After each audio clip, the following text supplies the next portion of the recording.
Good morning, everyone. I want to thank this great group for coming out today and showing support and for those on Long Island that were impacted 2 years ago by Superstorm Sandy. Together here on this lawn are the members of what is referred to as the Long Island Long-Term Recovery Group. And we have more than 3/4 of our membership here today together to get out a joint message. And it's a message that speaks to strength in numbers, in terms of recognizing that when you are forced to rebuild and recover from a disaster that was outside of your control, there is no one organization or one individual that can do it alone. And while this collaboration of nonprofit, voluntary, and philanthropic donors has been a lifeline for thousands of those most vulnerable and at risk on Long Island that were impacted by the storm over the past 2 years, we are here in hopes of reaching those that we have not yet been able to reach. Those that are isolated, that are paralyzed by trauma, and that are feeling forgotten. This effort, the Long-Term Recovery Group, has been spearheaded by unbelievable leadership on Long Island. And I'd like to take a moment and acknowledge some of those individuals that are here today on the executive committee. We have Christy DeRico from Catholic Charities of Rockville Center, Bill Johnson of Southern Baptist, Tom Maligno of the PAC Center at Touro Law, John Miller with the American Red Cross, Diana O'Neill of the Long Island Volunteer Center, Al Peck of the Archdiocese of Catholic Charities, and Teresa Regnanti of the United Way. This is a cross-section of agencies because it takes comprehensive dollars and resources to help individuals navigate through the very, very complex rebuild process. You have seen lots of stories in the news recently about individuals that have been able to put their lives back together, navigating this rebuild process. But the stories that you haven't seen are the stories of the individuals that these groups behind me represent. It's the story of a couple that live on minimum wage, working at a minimum wage entity, living in a rented apartment, living day by day, paycheck to paycheck. The apartment was flooded. They didn't have the resources to move someplace else or to repurchase the things that they lost. So they bought a tent and they lived in a park not far from here, continuing to go to work and going on with their daily life activities. It was because of one of the disaster case management organizations, Family Service League, that this individual was able to access the resources that they needed, provided through the Unmet Needs Roundtable, to put down a deposit for a new apartment, purchase content, and continue with their lives. This is one example of the over 5,000 individuals that have been assisted through the Disaster Case Management Program. Organizations doing this work include the American Red Cross, FEGS, Catholic Charities, Community Development Corporation of Long Island, Adelante, Hispanic Brotherhood of Rockville Center, Salvation Army, Lutheran Social Services, and La Fuerza Unidad. They're all working together to do the same work. Finding the individuals and connecting them to the resources they need based on their unique circumstances to rebuild their lives. They're able to reach these families because they have the connection to all of the services provided through Long-Term Recovery Group members. This means mental health services, legal supports, mold remediation, and financial assistance. It's about comprehensive care. And this takes an unbelievable amount of coordination. I'd like to thank Marissa Hirama and the rest of the Long-Term Recovery Group members and the Vistas who work so diligently day in and day out to coordinate and facilitate all of these experts to make sure that individuals can reach them and have the services they need to rebuild. But this level of coordination and financial support doesn't come just from voluntary individuals. It requires resources. And from the very beginning, one of the greatest leaders in providing those resources has been the American Red Cross. Since before the storm hit, they were preparing to get out and respond immediately to food issues, mold issues, water issues, support issues on the ground the moment the storm hit. And in preparation for the work that we knew would be long-term, the Health and Welfare Council of Long Island and the United Way of Long Island put together seed money supported through the Bank of America and Bethpage Federal Credit Union to establish the foundation of the Unmet Needs Roundtable, knowing that needs were going to be long. Those dollars helped leverage the first donation made from the American Red Cross, which was $1 million, to go out again to those individuals most vulnerable and at risk that otherwise would not be able to recover. The American Red Cross has continued throughout the past 2 years to respond to the evolving need of community members by working closely with trusted community-based organizations and nonprofits that they know have the expertise and the capacity to respond to the evolving needs of individuals. Without this foresight, without the leadership, the vision, and the strategic planning of knowing to use dollars wisely, thousands upon thousands of Long Islanders would not be back in their homes and would not be able to recover. It is my great pleasure to introduce John Miller, the CEO of the American Red Cross, that not only provided the seed money for the Unmet Needs Roundtable to begin, but provided the money for the coordination of the long-term recovery group and provided the resources necessary to create the Disaster Recovery Center, which stands behind us as the hub of the command center for all the efforts that take place related to long-term recovery. Please join me in welcoming John Miller. Could you just say and spell your name, please? Sure. Gwen O'Shea, Gweno''Shea, with the Health and Welfare Council of Long Island. John? Thank you. How about a round of applause for Gwen O'Shea? Yes. Gwen's leadership and the Health and Welfare Council have been tremendous here on Long Island, and the recovery is much better for it. I'd also like to recognize all of the organizations and individuals that are here today. Without their fine work, none of the recovery work that has been happening here at the center would be possible. So please give yourselves a round of applause as well. I would also like to acknowledge two of our board members that are here. We have Wilma Holmes-Tootle, who is the president of the National Coalition of 100 Black Women of Long Island, as well as Matt Thompson from Morgan Stanley. They help provide the resources and make the tough decisions with us, on a daily basis at the Red Cross. So thank you for your leadership as well. Sandy was a life changer, plain and simple. And as we're heading into the third year of recovery, we are very pleased to announce over $2 million of new funding to the Health and Welfare Council of Long Island and our great friends at the Southern Baptist Convention Disaster Relief. The work that both organizations has been extraordinary, and it's been groundbreaking here on Long Island. I have never been more proud to be part of the nonprofit sector here on Long Island, working together collectively with each of these organizations who do just fine work. As Gwen mentioned, the disaster is bigger than any one individual organization, individual, or group. It takes really all of us here every day doing the great work that we do. And the Red Cross is proud to support these organizations.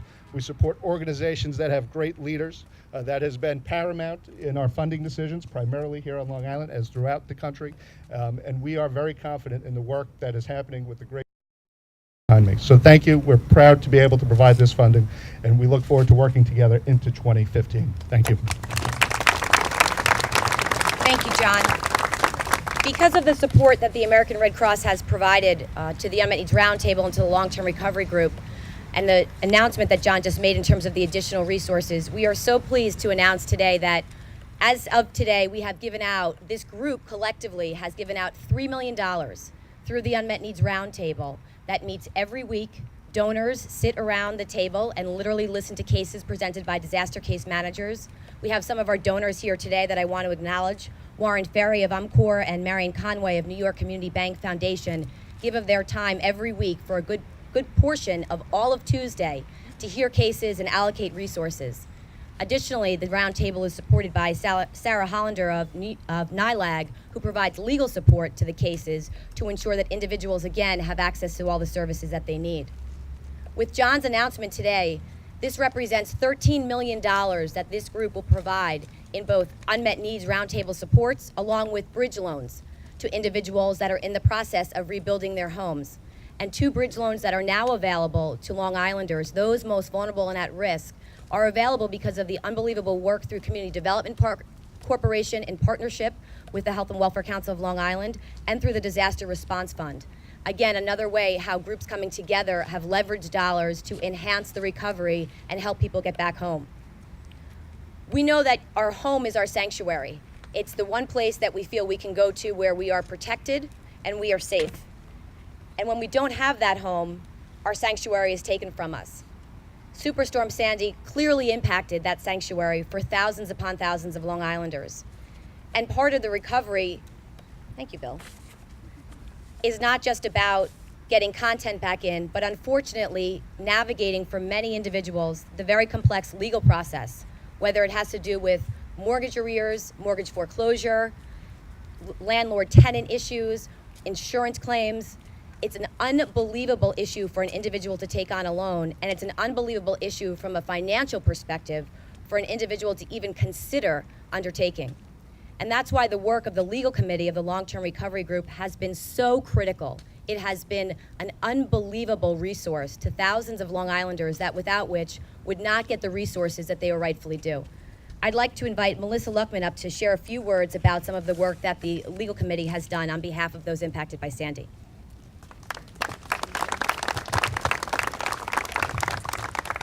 Good morning, everyone. My name is Melissa Luckman. I'm one of the staff attorneys from Touro Law Center's Disaster Relief Clinic. Let me first thank all the members of the Health and Welfare Council of Long Island for allowing me to speak today on this bittersweet second anniversary of Hurricane Sandy. At Touro's Disaster Clinic, I work alongside Tom Maligno as Executive Director of the Public Advocacy Center, Benjamin Rajat as Faculty Director of the clinic, and Dan Strafer, another clinic staff attorney. 2 years ago today, Hurricane Sandy caused absolute devastation to the tri-state area. And incredibly, 2 years after the storm, Long Islanders are still working to reach recovery, and there are still so many survivors who need our help in rebuilding their homes and their lives. Touro has been on the front lines of providing pro bono services to Superstorm Sandy survivors since just days after the storm. The formation of the Disaster Clinic, the hotline, and our funding are just three blessings gained from our long-standing relationship with numerous of the nonprofit agencies present today. To date, the law school has spoken to over 1,600 households affected by Sandy by providing either advice at one of our walk-in clinics, clients contacting our hotline, or by taking the cases on for full representation. Many of these 1,600 cases were referred to us from the 211 hotline ran by United Way. The clinic has focused primarily on flood insurance litigation, and in the recent months have taken on numerous cases involving contractor disputes as well as assistance with homeowner insurance claims. The clinic has filed 9 federal lawsuits, 2 of which have resolved and 2 that are currently in the mediation stages, wherein we are exploring potential resolutions. We at Touro have worked hand in hand with case managers to develop many of our cases.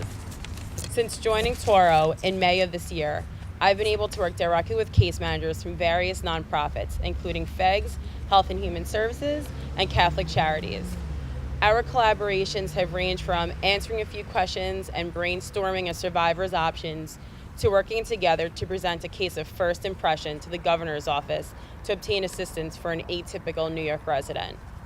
We are fortunate enough to work on a daily basis directly with their on-site FEGS case manager on cases, allowing us to have joint consultations with our mutual clients. In addition to our day-to-day collaborations with case managers, we are also a member of the Long-Term Recovery Group and have provided training sessions and legal advice to the agencies that are assisting families affected by Sandy. Our goal is to make the complex legal questions understandable and to help both case managers and clients obtain maximum benefits from a complicated system. Among the Sandy lessons we have learned is that we need to be prepared both as individuals and as communities. This means continued, strong private-public partnerships. The reason we are all here together today is because we are devoted to helping people who need help. With the continued collaboration between Touro and all the nonprofits here today, I'm confident that we can continue to help the remaining Hurricane Sandy survivors. Thank you.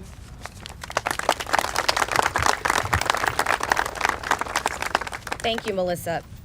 You know, what we know about disasters is that every single one is unique. And there are no two that are identical in terms of the recovery that's necessary and the time that it will take. But we do know that a storm of this magnitude has a longevity of a recovery process somewhere between 5 to 7 years. And when we put together the pieces and the partners to recover, we depend on not just our local experts, but also our national partners that have an understanding and an expertise in areas that perhaps we lack. And since the storm hit, from the moment the storm hit, we have been unbelievably lucky to have the guidance and the expertise of Southern Baptist in the role they play in coordinating volunteers and coordinating rebuild. We are also fortunate that they have not only came in as soon as the storm hit, but planned and committed to be here with us to help us navigate the rebuild process. Part of the success of any recovery is based on the volunteer effort. Volunteers leverage the workforce, they leverage labor hours, and they bring in they enhance the recovery overall. Not just is the volunteer effort important because it supports individuals that were impacted, but it leads to community resiliency and it builds community empowerment. When this facility was discussed at being established, when we talked about the importance of a disaster recovery center, we said we certainly want to create that, but we can't do it without the expertise of a group that has a background in volunteer housing and volunteer coordination. And when Southern Baptist said that they were willing to partner, we were beyond grateful. Since the time that this facility has been established, close to $11 million in volunteer services has been leveraged to rebuild the Long Island community. 500,000 of volunteer hours have been dedicated to the rebuild of individuals, those most vulnerable and at risk, that were impacted by the storm. The commitment that John Miller made today to the Long-Term Recovery Group, to the Health and Welfare Council of Long Island, and to Southern Baptist ensures that we have their leadership and their guidance for another year. It's my great privilege to thank and to welcome Mickey Kaysen to the microphone to share a few words. Well, thank you, Gwen. Please understand we're not celebrating Sandy today, but we've celebrated the collaboration of individuals and organizations that are coming together to make a difference in the lives of many people here on Long Island. It's been 2 years of hard work, 2 years of investment of time and energy of individuals like Gwen. Not only has she provided leadership for the Long-Term Recovery Group, but she kept her day job at the Health and Welfare Council and is involved in the Long Island VOAD. Diane O'Neill, working in the Volunteer Center here, has been very important. We could not have stayed. We actually had plans. We had begun to develop our demobilization plans, and by this time it was planned that we would be actually vacating the property and going to other disasters across the way.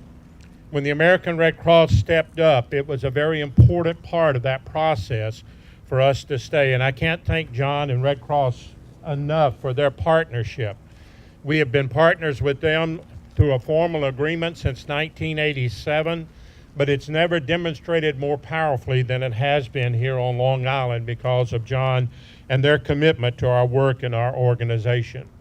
Another very important partner for us has been the New York Institute of Technology. The administration and the staff here has made it wonderful. Our volunteers actually call this the Taj Mahal.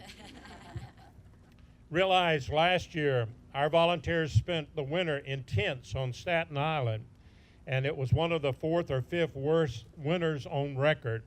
And I made a commitment that I was not going to do tents again during the winter coming out of that. Now, I know that I may end up eating those words somewhere else in the world in the future, but at this point, we're so thankful that we have a place to fall back. We've had 1,200 college students, Christmas and spring break over the past 2 years, that have come to work in the Sandy rebuild process.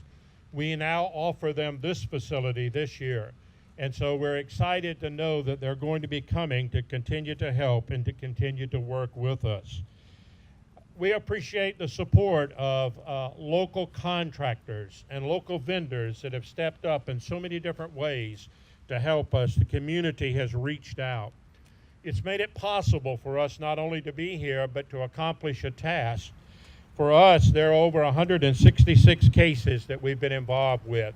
We have over 80 of them completed. There are 32 that are open that we're currently working with. And Bill shares with me that we have 10 in the queue that we're trying to get assessed that still need help and support. Here at the Institute, we've had 4,393 bed nights. That's a volunteer has slept in the bed in this facility over the past months, and we're appreciative of that. 7 different organizations have used the facility.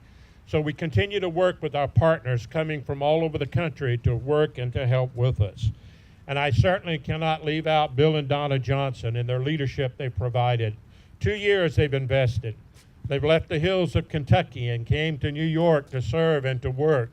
And she continues to remind me to remember they have grandchildren too. So we're thankful that they've made a commitment to stay with us through this next year, and we're so thankful for them and their leadership. I just can't.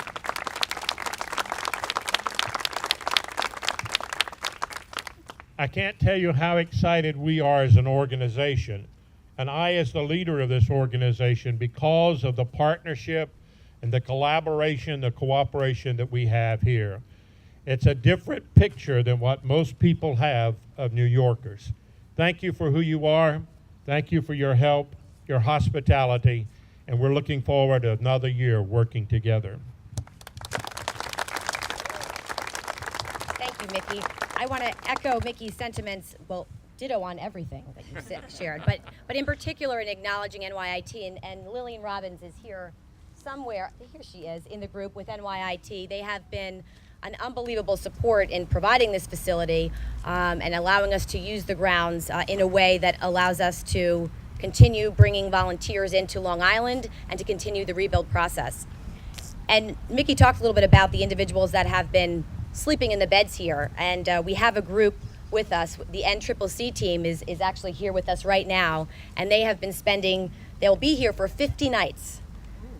Young leaders that have decided to give back to a community that is not necessarily theirs.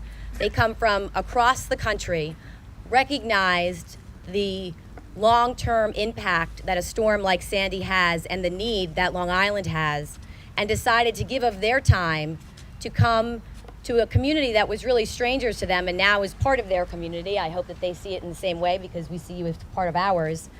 To give to those that, again, are most vulnerable and at risk, and really are getting to learn from the experts here on Long Island about how a recovery happens and about how important coordination and cooperation is.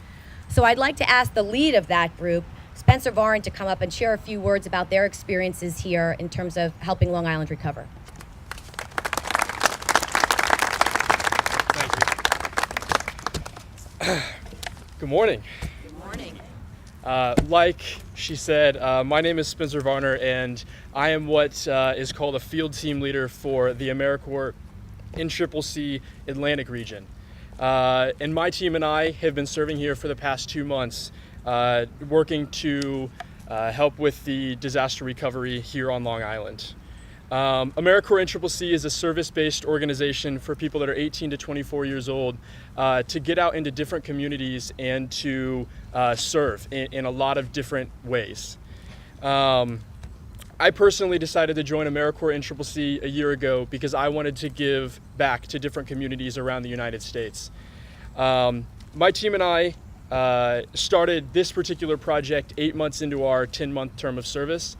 And at that point, we thought that we had seen a lot of people that were in need.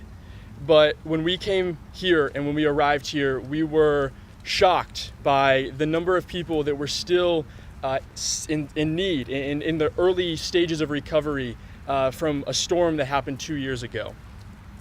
It's been both rewarding and heartbreaking to work alongside these people and to meet them and to get to hear their stories. And I've also learned a lot about how necessary long-term recovery groups like these here are for disasters that happen.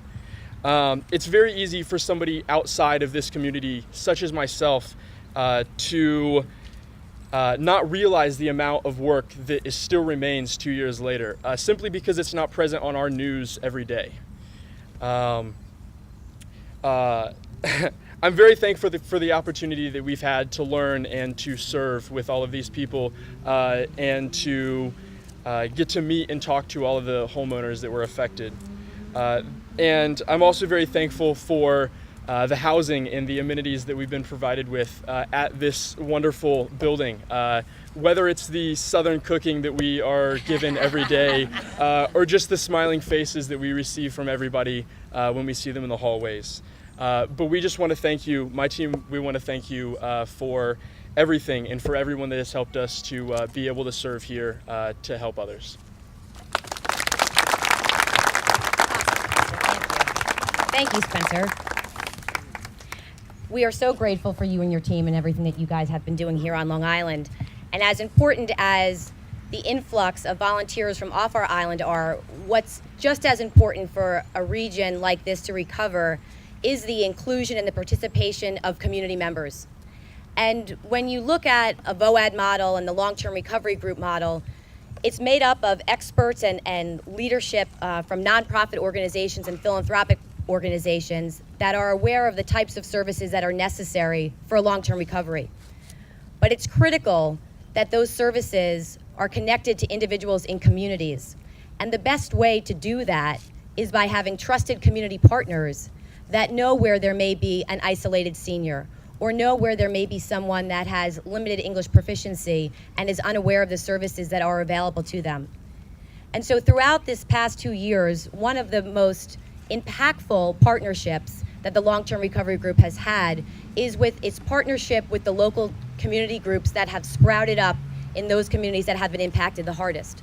Whether it's Neighbors Helping Neighbors, Lindy Manpower, or our partners at the Long Beach COAD, we are so grateful to have a partnership with these groups because, again, they serve as the liaison. They bring the information as a trusted community partner to the individuals within their communities that they know are in need. And by having that relationship, they're also able to share the unique challenges that their community is facing and express where there may be gaps in other services or resources that are necessary to put a community back together. And by having this partnership, we are able to develop a resiliency throughout all of our communities and throughout our region that will make us that much stronger for the next time a disaster hits. So it's my great pleasure to introduce the president of the Long Beach COAD, Liz Treston, to share a few of her thoughts and remarks.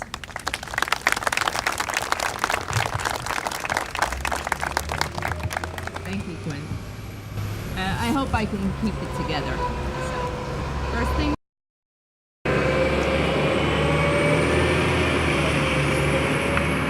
Upset because I didn't introduce him.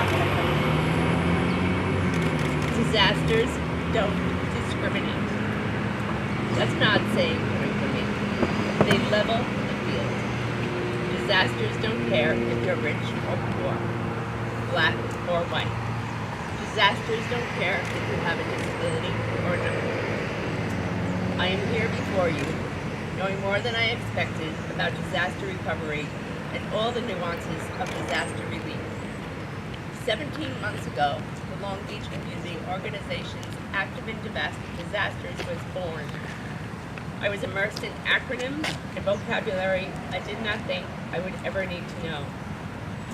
The city of Long Beach and its residents came together 2 years ago, bonded by a new commonality, a storm named Sandy. The groups that you see here today, many of them were born that day too. Adopt a House, Friends of Long Island, Neighbors Supporting Neighbors. Born out of a sense of community. Together we have collaborated with each other and the major organizations. The Red Cross, FEMA, Touro Law, disaster case managers from Catholic Charities, FEGS, SAILS, Lutheran Social Services, and many, many more. We've learned that we are not alone. Volunteers numbering in the thousands came from the North Shore and as far away from California and beyond.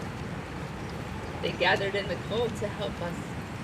The Long Island Volunteer Center organized and continues to organize cleanups of deserted homes and huge projects, cleaning marshlands from the storm debris. The names of all the groups on your paper before you means that the road to recovery is very, very long. Our neighbors and friends are still not home. Houses razed, while at times hope diminishes. Look again at the people gathered here. They will not allow that to happen. They will not allow your hope to vanish. We all know personally what this storm took away. Our tales are many, the photographs too raw to look at. Our neighborhoods in various stages of construction. We wonder, when will it end? Others wonder, when will it begin? Know that we are not cliches. We gather to let you know we will pick you up when you falter. We will continue with the guidance of the Long-Term Recovery Group, the Health and Welfare Council of Long Island, to work in the efforts to see that your villages, your town, and my city of Long Beach become better for you, for your families, and for your neighbors. Vin and I thank you for letting us speak today. Thank you.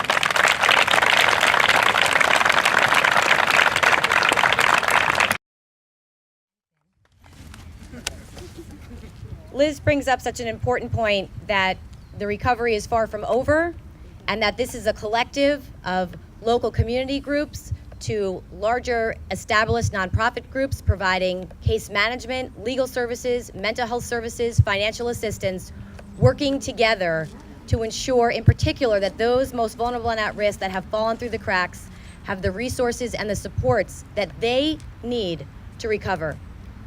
So as Mickey said, this is not a celebration of Sandy, but it's a celebration of the work that this collective group has done over the past 2 years and stands before all of you today committed to continue the work together. We welcome those that may be feeling isolated and unconnected to reach out. 211 is the best way to connect with all of the services that are here today to begin the recovery process. Thank you very much for joining us, and I thank everyone here for all the work that you have undertaken.